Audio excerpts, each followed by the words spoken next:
আপনার এলাকায় হা ভোট এবং না ভোটের পরিস্থিতিটা কেমন ছিল? আমাদের রেশিওটা কেমন? আমার এলাকায় তো এক্সেপশনাল এরিয়া, এখানে না ভোট বেশি পড়েছে, The only one among হা ভোট 299. হা ভোট কম পড়েছে। এটার কারণটা কি? এটা নানান কারণ থাকতে পারে, আমি জনগণকে দোষারোপ করি না, এটা তার চয়েস, সে হা দিবে না দিবে, রাইট দিবে না রং দিবে। আমি ওই এলাকার একজন সংসদ সদস্য পদপ্রার্থী, আমি তো জনগণকে ব্লেম করতে পারি না। This is there individual right. কাকে লাইক করবে, কাকে ডিসলাইক করবে, হাকে লাইক করবে, দাড়িপাল্লাকে লাইক করবে, না ধানের শীষকে লাইক করবে, I have full respect for them. তাদের ফিলসফি থাকতে পারে, তাদের নিজস্ব আন্ডারস্ট্যান্ডিং থাকতে পারে, তাদের সঙ্গে যারা দীর্ঘদিন কাজ করে তাদের ইনস্ট্রাকশন থাকতে পারে, তাদের নিজেদের নতুন দেশ গঠন করা না করার প্রশ্নে মতদ্বৈততা থাকতে পারে, সংবিধানের পরিবর্তনের প্রশ্নে মতদ্বৈততা থাকতে পারে, কিংবা তাদেরকে যারা এই সমস্ত ব্যাপারে পরামর্শ দিয়ে থাকেন পরামর্শকের পরামর্শ থাকতে পারে। কারণ যাই হোক, I do not want to blame anybody. কিন্তু আপনার ওখানে তো ধানের শীষের প্রার্থী বিজয়ী হয়েছে, তাহলে কি ধানের শীষের প্রার্থী না ভোটের পক্ষে ছিল? ওয়েল, এটাও বলা ঠিক হবে না, মিক্স ভোট হয়েছে, মিক্স, হাও পড়েছে নাও পড়েছে। কিন্তু কিছু আমি দেখেছি, আমরা যেহেতু প্রার্থী, আমরা তো ব্যালট দেখতে পারি গণনার সময়, আমার এজেন্ট আছে, তারাও আমাকে রিপোর্ট করেছে যে এমন অনেক ঘটনা তারা দেখেছে, না এবং ধানের শীষ, না এবং ধানের শীষ। আবার এরকমও আছে, কিছু পেয়েছে না কিন্তু দাঁড়িপাল্লা, না কিন্তু দাঁড়িপাল্লা, কিন্তু ম্যাক্সিমাম হা দাঁড়িপাল্লা, হা দাঁড়িপাল্লা। তো এই যে একটা, এখন কি কাউকে আমি ব্লেম করব যে কেন তিনি এটা দিয়েছেন? দিতে পারেন, this is his right, his prerogative. তিনি আমাকে নাও দিতে পারেন, তিনি হা ভোট দিতেও পারেন, নাও দিতে পারেন, তিনি না ভোট দিতে পারেন, নাও দিতে পারেন। এই ক্ষেত্রে হয়তো যে এজেন্ডাটা আমরা উপস্থাপন করেছি, যেভাবে উপস্থাপন করেছি, তারা কনভিন্স হননি। এই জন্যই তো এই নির্বাচন ভালো নির্বাচন, এই জন্যই তো নির্বাচন ক্রেডিবল।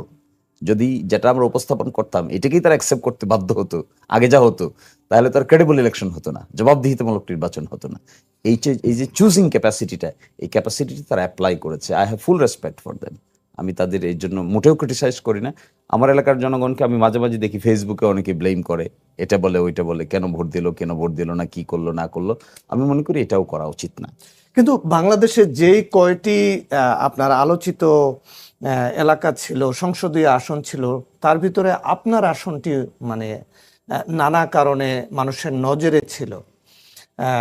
সেই জায়গায় আপনি যার কাছে হারলেন, তার মেকানিজমটা কি ছিল? জনগণ তাকে বেছে নিল কেন? উনি অনেক বর্ষিয়ান রাজনীতিবিদ। হ্যাঁ, আমরা একসময় ওনার সমর্থক ছিলাম, আমিও একসময় ওনার নির্বাচনী এজেন্ট ছিলাম। উনি একসময় লাঙ্গল মার্কা ছিলেন, জাতীয় পার্টি থেকে নির্বাচিত হয়েছিলেন। তারপরে তিনি লাঙ্গল ছেড়ে বিএনপিতে এসেছেন। তারও আগে তিনি 2টা উপজেলা চেয়ারম্যান ছিলেন। তিনি সবসময় ফাইট করেছেন বাবু সুরঞ্জিত সেনগুপ্তের সাথে। তা বাবু সুরঞ্জিত সেনগুপ্ত তো দুনিয়াতে নাই। তার ওয়াইফ পার্লামেন্টের মেম্বার হয়েছেন, এবার তিনি আর এখানে কম্পিটিশন করেন নাই। ফলে তিনি মুরব্বী মানুষ হিসেবে বা একজন দীর্ঘদিনের পলিটিক্যাল অ্যাক্টিভিটির সঙ্গে জড়িত থাকার কারণে ওনার তো ডিপ রুট আছে সেখানে, এটা অস্বীকার করার কোনো কারণ নেই। বহু মানুষের সঙ্গে ওনার ব্যক্তিগত রিলেশন আছে, ব্যক্তিগত অনেকে মনে করেন ওনাকে ইজ্জত দেওয়া দরকার, ওনাকে সম্মান দেওয়া দরকার, ওনাকে আমরা অসম্মানিত করতে পারি না, অনেকে এরকম মনে করে। This is also emotion. আবার at the same time attention পাওয়ার একটা বড় কারণ হলো, যেহেতু আমি ক্যাম্পেইন করার ক্ষেত্রে অনলাইন মেকানিজম ব্যবহার করেছি বেশি। আপনারা ফেসবুকে, ইউটিউবে, ট্রেন্ডিংয়ে, আপনারা টিকটকে, এটা আমি দেখেছি এটা জাতীয় একটা ট্রেন্ডিংয়ের মধ্যে পড়েছে। তো এটা বিকজ অফ দি কন্টেন্ট, যে কন্টেন্টগুলো আমি ক্রিয়েট করার চেষ্টা করেছি ক্যাম্পেইনের সময়ে, এগুলো কিছু এক্সেপশনাল মেকানিজম ছিল। ওই এক্সেপশনাল মেকানিজমটা শুধু ওই দিরাইশাল্লার মধ্যেই সীমাবদ্ধ ছিল না, এটা ওই বাউন্ডারি পার হয়ে জাতীয় আন্তর্জাতিক বাউন্ডারিতে ঢুকেছে। তার এক্সেপশন দেখেছি আমরা বিদেশিদের ভোট। পোস্টাল ব্যালটে আমি অনেক ভোট পেয়েছি, আমরা অনেক, এটা আমি আর এক্সেপশন বলতে পারি না, বলতে চাই না। 100টার মধ্যে 80টা 90টা ভোট পেয়েছি আমরা পোস্টাল ব্যালটে, যে সমস্ত ভোট। চমৎকার। অ্যাডভোকেট শিশির মনির, ধন্যবাদ আপনাকে।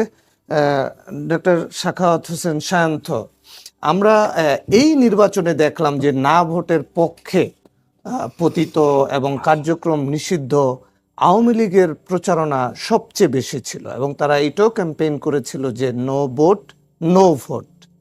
তাহলে এই যে না ভোটের পক্ষে, মানে এত মানে ভোট পড়া না ভোটের পক্ষে, আবার কোথাও কোথাও না ভোট বিজয়ী হওয়া, তারা কি একটা প্রিভিলেজ পেল, অথবা এখানে কি বিএনপির কোনো সংশ্লিষ্টতা ছিল না ভোট বেশি পড়ার পেছনে? ওকে, আওয়ামী লীগ যে বলছিল নো ভোট মানে নৌকা, নৌকা। নো ভোট, জি। যদি নো ভোট আর নো ভোট এইটা যদি তাদের কনসেপ্ট হতো, তাহলে আবার না ভোটের পক্ষে বলে কিভাবে? যখনই তারা না ভোটের পক্ষে বলল, তখন তারা নির্বাচনকে মেনে নিল, যে নির্বাচনে তাদের লোক যাবে। কর্মীরা যাবে, কিন্তু তারা যেন না ভোট দেয়, এটা একটা অবস্থান তাদের হতে পারে। এখন দেখেন, এই যে এই নির্বাচনে কাস্টিং ভোটের মধ্যে বিএনপি পেয়েছে 49.97% বা 50%, কাছাকাছি। 50% ভোট পেয়েছে। জামায়াত ইসলাম পেয়েছে 31.76% বা 32 যদি আমরা বলতে পারি। এনসিপি 3%, 3.05, 3%। দুইটা মিলে 35। বিএনপির সবাই যদি না ভোট দিত, তাহলে তো হ্যাঁ ভোট এত হয় না। আবার বিএনপির এবং জামাতের সবাই যদি হ্যাঁ দিত, তাহলে তো যত ভোট কাস্ট হয়েছে সবই হ্যাঁতে পড়ার কথা। আওয়ামী লীগের কিছু নেতা কর্মীরা, তারা বিশেষ করে সমর্থকরা, তারা ভোট দিতে যারা গেছে, কোনো আসনে জামাত ইসলামকে দিয়েছে, কোনো আসনে বিএনপিকে দিয়েছে, উভয় পক্ষেই দিয়েছে। তারা হয়তো ভোটটা কোনো মার্কার প্রতীকে দিয়েছে, আর তাদের দলীয় নির্দেশনা আছে নাতে দিতে পারে, নাতে দিয়েছে। এইটা বিশ্বাসযোগ্য। আমরা সমকালের একটা প্রতিবেদনে দেখলাম যে যে সমস্ত এলাকায় একসময় নৌকা অর্থাৎ আওয়ামী লীগ শক্তিশালী ছিল, সেই এলাকায় বিএনপি বিজয়ী হয়েছে। আবার যেখানে একসময় ধানের শীষ অর্থাৎ বিএনপি শক্তিশালী ছিল, সেইখানে জামাতে ইসলাম বা তাদের জোটের নেতারা নির্বাচিত হয়েছেন। এইটা এর আগের আর একটা স্ট্র্যাটেজিতে তাইলে আপনার যাইতে হবে। সংবাদ মাধ্যমে এইরকম রিপোর্ট এসেছিল যে ১.৫ বছর আগে থেকে, মানে এই অভ্যুত্থানের পরে জামায়াত ইসলাম গবেষণা করে বাংলাদেশের কোন কোন আসনে তাদের বিজয়ের কোনো সম্ভাবনাই নাই, সেগুলাকে কনসিডারেশনে নিয়ে কোন কোন আসনে তাদের বিজয়ের সম্ভাবনা আছে সেটাকে কনসিডারেশনে নিয়ে তারা ব্যাপক হারে ভোট শিফটিং করেছে। ভোট শিফটিং করে তারা টার্গেট করেছে যে ওইখানে আমাদের সম্ভাবনা নেই, ওইখান থেকে আমাদের ভোট এবং অ্যাক্টিভ কর্মীদের সরিয়ে এই আসনে আমাদের নিয়ে আসতে হবে এবং এগুলাকে আমরা টার্গেট করব। তারা 150 আসনকে টার্গেট করে এরকম সাজিয়েছে। ফলে জামায়াত ইসলাম একটা ধর্মভিত্তিক চেইন অফ কমান্ড সম্পন্ন একটা দল, তাদের এইরকম পলিসিটার যে নিয়েছে। বিএনপি তো সারা দেশেই তারা একইভাবে গিয়েছে, কোথাও কম বেশি কম থেকেছে, তারা ওই স্ট্র্যাটেজি নেয় নাই, কারণ তারা সারা দেশেই তাদের সংগঠন, তাদের ভোটার, তাদের সিট বেড়ে উঠুক সেই পলিসিতে গেছে। বরং বিএনপি বিভিন্ন সময় জোটে থেকে জামায়াত ইসলামকে যে সিটগুলো ছেড়ে দিয়েছিল এবং দীর্ঘমেয়াদী জামায়াতের সঙ্গে জোট ছিল, সেইখানে বিএনপির সংগঠন দুর্বল হয়েছে। সেটাও বিএনপির একটা শিক্ষা যে তাদেরকে এইভাবে কোনো আসনে কম নজর বেশি নজর এটা দিবে না। জামায়াত ইসলাম সেটা দিয়েছে বলেও তাদের এই বক্তব্য, এইরকম গবেষণার কথা সংবাদ মাধ্যমে এসছে। সেই বিবেচনায় এমন হতে পারে যে যেখানে আওয়ামী লীগ অধ্যুষিত এলাকা, সেইখানে জামায়াত তাদের সাংগঠনিক তৎপরতা না বাড়িয়ে বরং ভোট শিফটিং করে অন্য এলাকায় এনেছে। ফলে যেই এলাকা তারা টার্গেট করেছে ওইখানে তাদের ভোট বেড়েছে, কারণ কর্মী বেশি, ডোর টু ডোর গেছে বেশি। এই নির্বাচনে প্রচুর অর্থ খরচের অভিযোগ আছে, সেই অর্থ খরচের বিষয়টা হয়তো বেশি করেছে বা মানুষকে প্রভাবিত করতে পেরেছে বেশি।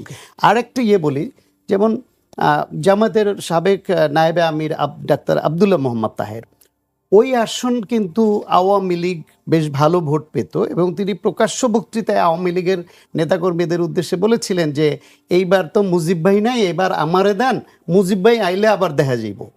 এই যে মুজিব ভাই আইলে আবার দেখা যাইব, এর প্রেক্ষিতে ওইখানে উনি কিন্তু ভালো ভোট পেয়েছেন এবং ওইখানকার প্রচারণায় কিন্তু আওয়ামী লীগ তাহের সাহেবের পক্ষে ছিলেন। ফলে সারা দেশেই এরিয়া ভিত্তিক আওয়ামী লীগের সমর্থকরা কোথাও বিএনপির পক্ষে অবস্থান নিয়েছে, কোথাও জামাতের পক্ষে অবস্থান নিয়েছে। তবে বিএনপির পক্ষে বেশি নিয়েছে এটা আমি বিশ্বাস করি, এবং নির্বাচনের আগেও আমি বলেছি যে আওয়ামী লীগের ভোট বিএনপির পক্ষে বেশি যাবে, কারণ জামায়াত ইসলামের সঙ্গে ৭১ প্রশ্নে তারা রাজনৈতিক কৌশলের কারণে কখনো ঐক্য করলেও ফান্ডামেন্টাল জায়গা ৭১ প্রশ্নে আওয়ামী লীগের সঙ্গে জামায়াত ইসলামের বিরোধটা একটু বেশি অন্য দলের তুলনায়। জি। সেই বিবেচনায় আওয়ামী লীগের ওই স্পর্শকাতর নেতাকর্মীরা তারা দাঁড়িপাল্লায় সিল মারবে, এটা তাদের জন্য খুব সহজ নয়। ওকে, ধন্যবাদ আপনাকে। আমি একটু শিরমনির আপনার কাছে প্রশ্ন রাখতে চাই। আগামীকাল যে মন্ত্রিসভা গঠন হতে যাচ্ছে, সেই মন্ত্রিসভাটি কেমন আশা করছে জামাত জোট, কেমন মন্ত্রিসভা দিবে বিএনপি বা তার জোট? একই সাথে জামাত যে ছায়া মন্ত্রিসভা গঠনের কথা বলছে, এই ছায়া মন্ত্রিসভাটি কেমন হবে, কারা থাকবে, তাদের কার্যপরিধি কি হবে, তারা কিভাবে কাজ করবে, আমি এই প্রশ্নের উত্তর আপনার কাছ থেকে নিব। আমি একটা বিরতিতে যাই। দর্শক, আপনারা দেখছেন সংলাপ প্রতিদিন অনুষ্ঠান। আমরা যাচ্ছি ছোট্ট একটি বিরতিতে, ফিরছি একটু পর, আমাদের সঙ্গেই থাকুন।